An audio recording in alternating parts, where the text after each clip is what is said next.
Bienvenidos una vez más al programa de la Escuela Sabática. Mi nombre es Leonardo Mede. Tengo el gusto de poder acompañarlos.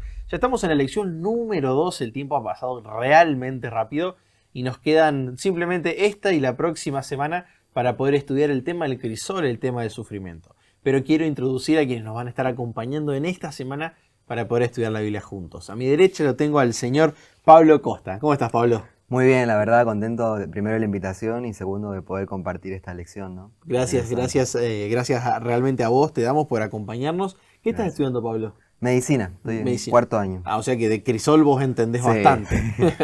Muy bien, es un chiste simplemente, sabemos la exigencia que tiene la carrera para formar buenos médicos y es un placer que tengas, bueno, te agradecemos por el tiempo que Muchas puedes gracias, dedicar para estar con nosotros. Y a mi izquierda tengo al doctor Juan Carlos Pizarro. ¿Cómo anda, profe? ¿Bien? Muy bien, muchos saludos y gracias por la invitación para participar de esta lección. Gracias a ustedes por aceptar y por acompañarnos, que nos toca una semana interesante. Pero bueno, antes de introducir el tema, si les parece, Pablo, te voy a pedir que puedas hacer una oración, así el Señor nos acompaña en este repaso. Perfecto.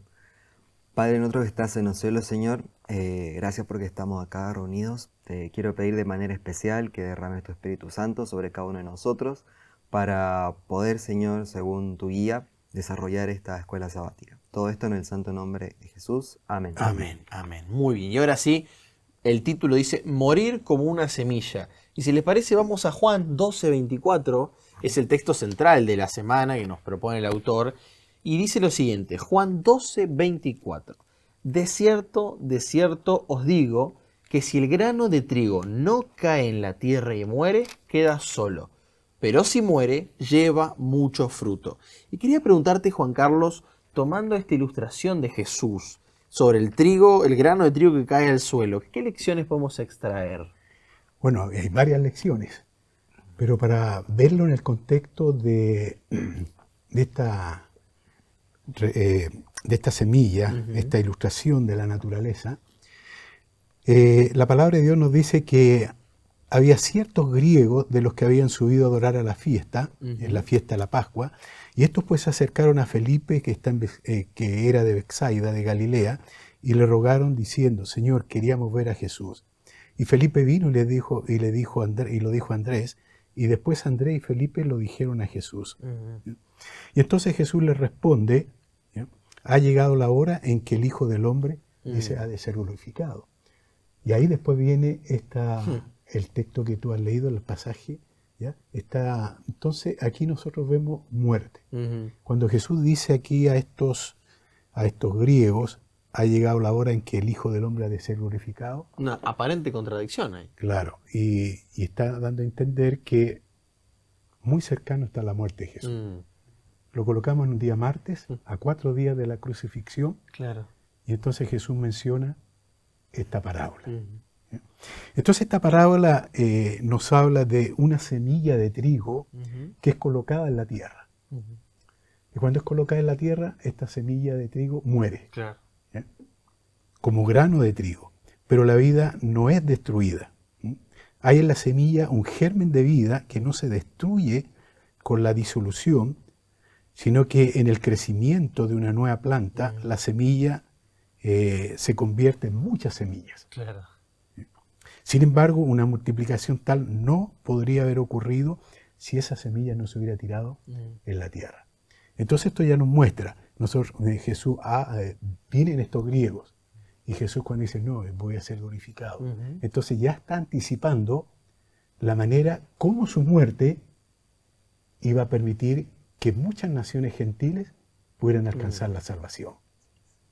Entonces no solo hay lecciones la lección para Jesús en este caso, su muerte. Es decir, si Jesús hubiera elegido morir por la raza culpable, o sea, elegido no morir, vamos a decir, hubiera quedado solo, porque así aparecen las expresiones, hubiera quedado solo. La raza humana hubiera perecido y no habría habido una cosecha de almas para el reino mediante su muerte. Entonces Jesús proporcionó vida a todos los que perseveran en tener fe. Entonces, ¿cómo se va viendo en el contexto, en esta llegada de los griegos, para que Jesús pueda mostrar de que Él había venido a morir y no tenía otra alternativa? porque la única manera de poder salvar a la raza humana Era morir. era morir. O sea, que está hablando de sí mismo. Claro. Wow. Ahora, ¿qué lecciones podemos aprender nosotros ¿ya? En relación a esto? Porque aquí nosotros estamos siempre hablando de nuestra sumisión. Entonces, en el mismo texto, pero que lo encontramos en Mateo, capítulo 16, donde Jesús también dice que es necesario que yo vaya a Jerusalén y padecer de los ancianos y morir. Claro. Tengo que morir y resucitar también al tercer día. Y ahí aparece Pedro con la expresión, Señor, que esto no te acontezca, por favor, aquí y acá. Y Jesús le dice, quítate delante de mí, Satanás. ¿Ya? Estaba siendo utilizado por el diablo. Estaba colocando allí un impedimento para que Cristo no cumpliera con la voluntad del Padre, que era morir. Y ahí después Jesús llama a los discípulos y dice, si alguno quiere venir en pos de mí, ¿qué tiene que hacer? Niéguese a sí mismo. Tiene que morir al yo, muerte. Tiene que morir al yo. Tiene que renunciar a su vida pasada. Tiene que morir al pecado. Entonces, si alguno quiere venir a mí, niéguese a sí mismo, dice, tome su cruz. ¿Qué significa tomar su cruz? Jesús tomó su cruz y ¿qué significó? Murió. La muerte. Claro. Lo mismo para nosotros. Nosotros, Apocalipsis dice, sé fiel hasta la muerte y yo te daré la corona de la vida.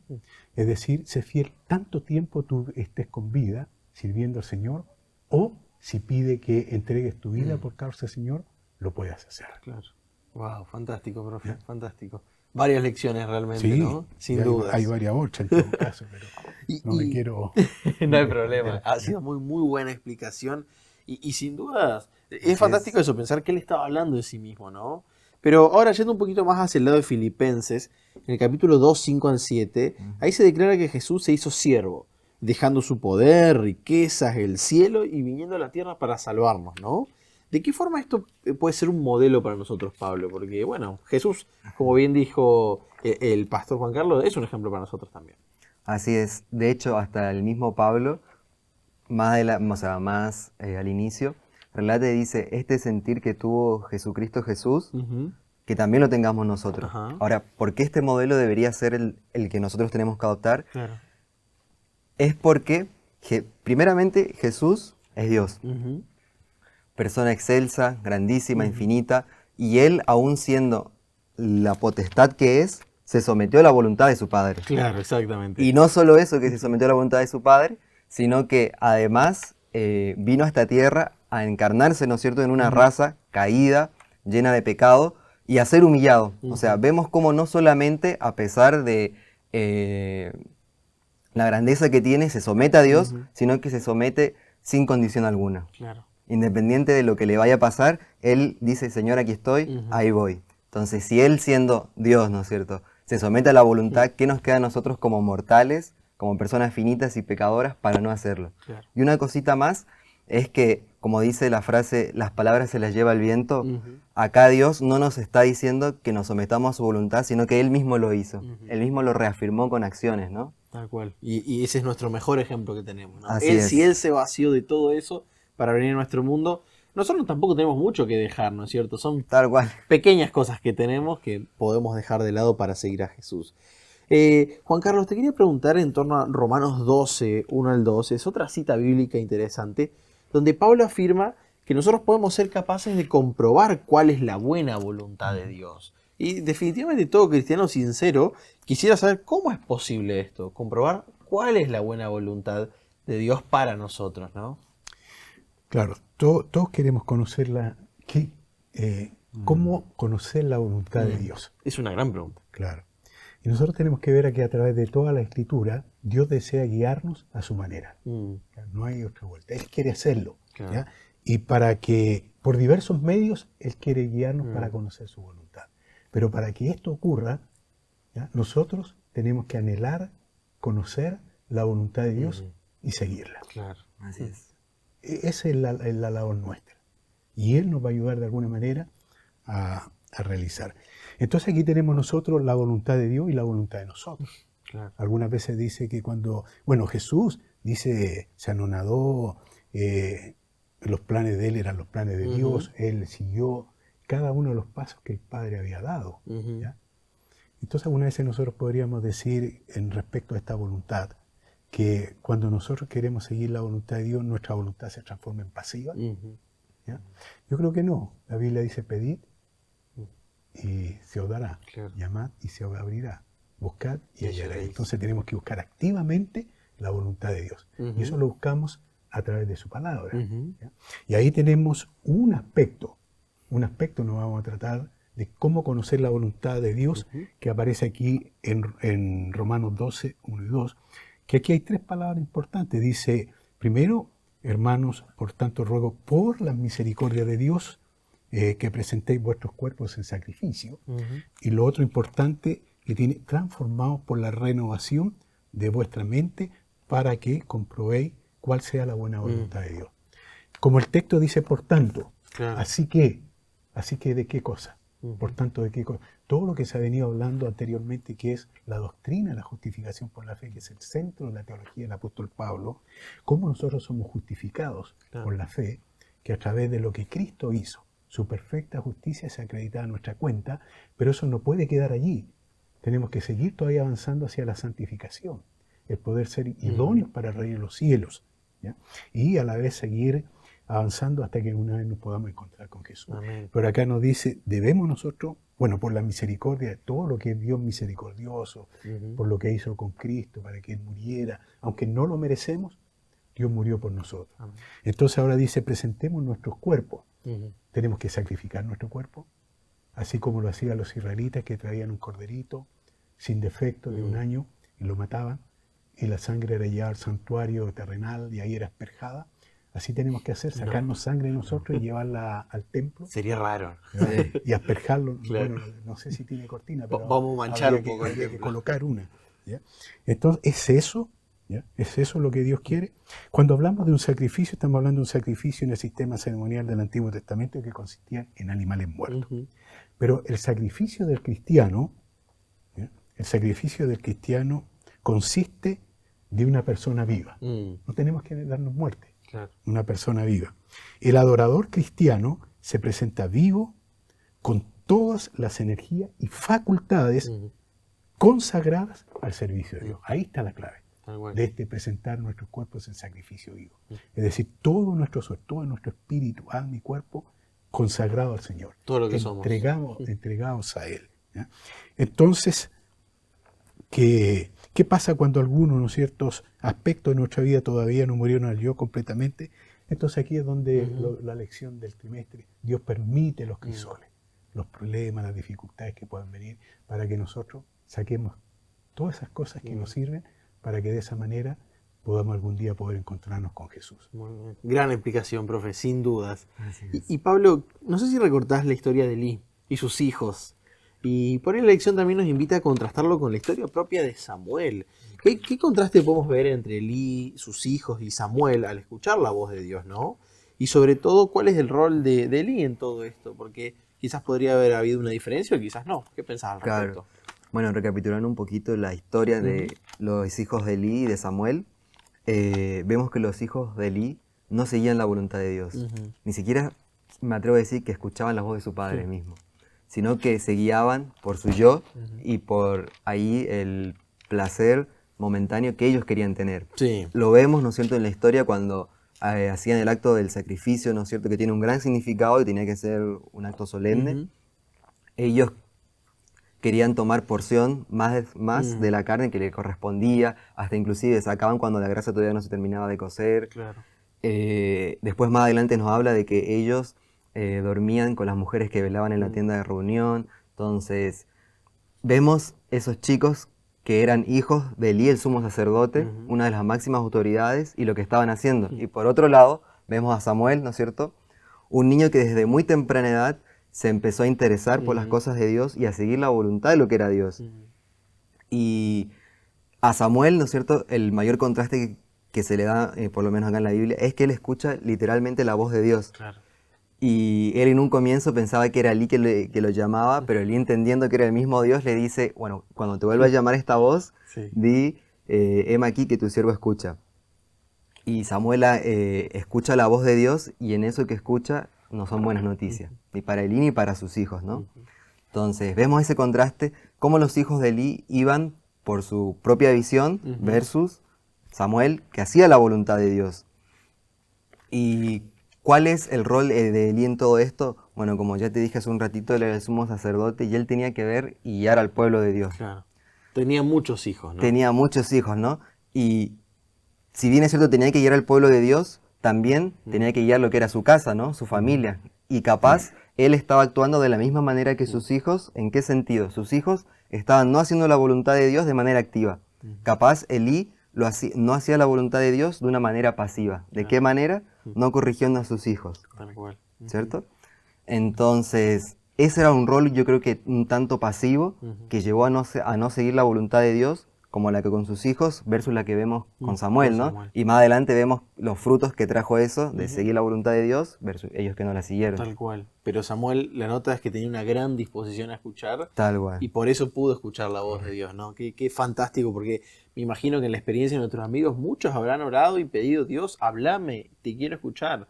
Pero bueno, para pedirle a Dios que hable hay que tener una disposición a escuchar también. Así es. Y Juan Carlos, te quería preguntar por otro personaje, porque la lección nos invita a pensar en Saúl, ¿no? Este fatídico rey, y la lección nos lleva a un hecho en particular.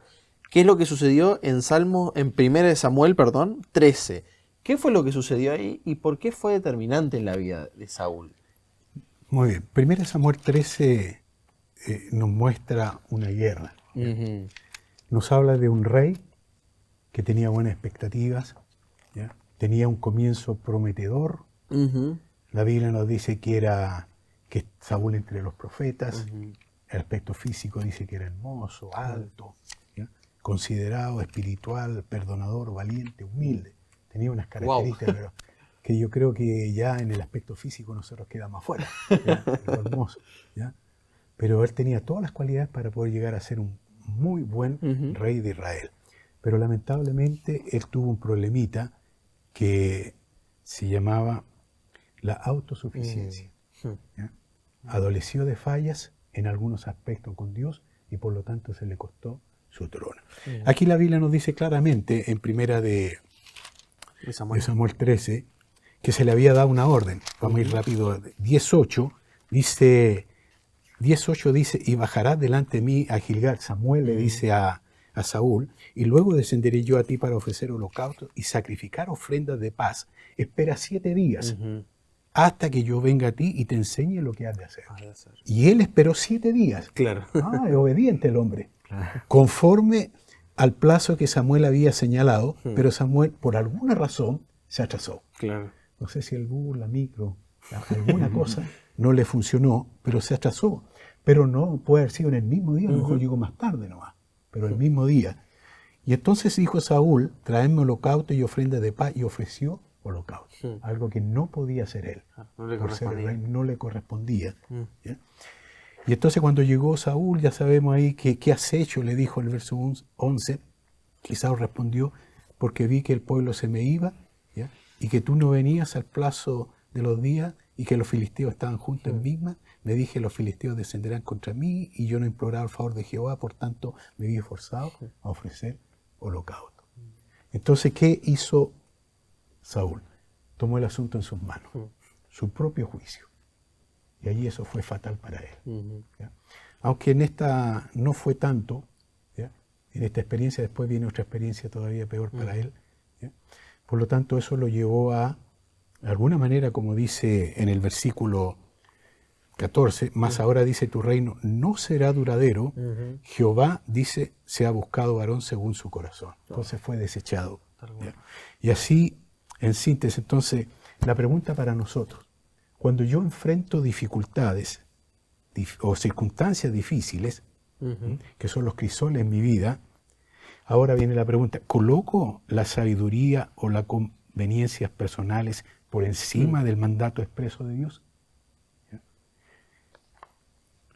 El único procedimiento seguro consiste en elevar diariamente, con corazón sincero, la oración que ofrece David, sustenta mis pasos en tus caminos porque mis pies no resbalen. Así, desgraciadamente, fue la vida de Saúl y al final él tuvo un trágico final. Comenzó con Dios, entre los profetas, y al final consultando una pitonisa, siendo dirigido por el mismo Satanás. Por tuvo la- un trágico Tal final cual. y murió, ahí lo dieron muerte en una de las batallas. Y todo por la autosuficiencia, Autosuficiencia. ¿no? Por creer que él podía sin Dios. Correcto. Guau, Dejó a qué un lado a peligro. Dios, eso es lo que significa Tal dejar cual. a un lado, ¿no es cierto? En este caso a Dios. Yo me la arreglo solo en este problema y punto. Ujú. Wow. Pablo, te dejo el gran desafío de cerrar la última idea de esta lección, porque la lección también nos propone pensar en que a veces hemos intentado sustituir a Dios, que es el resultado de la autosuficiencia, sacarlo y colocar otros poderes, otras autoridades. ¿Qué peligros corremos al buscar sustitutos de Dios? ¿Hay sustitutos fuera de Dios? Bueno, creo que es más fácil buscar un sustituto a veces que seguir la voluntad de Dios, ¿no? No por nada la Biblia está llena de personajes que en un inicio o en algún momento sí buscaron un sustituto. Y el sustituto, como vimos en un inicio, puede ser como los hijos de Elí, que buscaban su beneficio propio, Claro. era el yo, la autosuficiencia, ¿no es cierto? El primer rey de Israel. Y así te puedo nombrar un montón de sustitutos. O sea, cualquier cosa que le quite el lugar a lo Es que un debería sustituto. seguir la voluntad de Dios es un sustituto. Y el peligro radica en que, como lo vemos en las escrituras, yo creo que en algún momento también, como experiencia propia, en algún momento hemos usado algún sustituto, es que no lleva a nada bueno. Tarde o temprano siempre nos va a hacer algo, ¿no? No muy bueno. Y más allá de eso es pensar, ¿por qué quiero seguir la voluntad de Dios?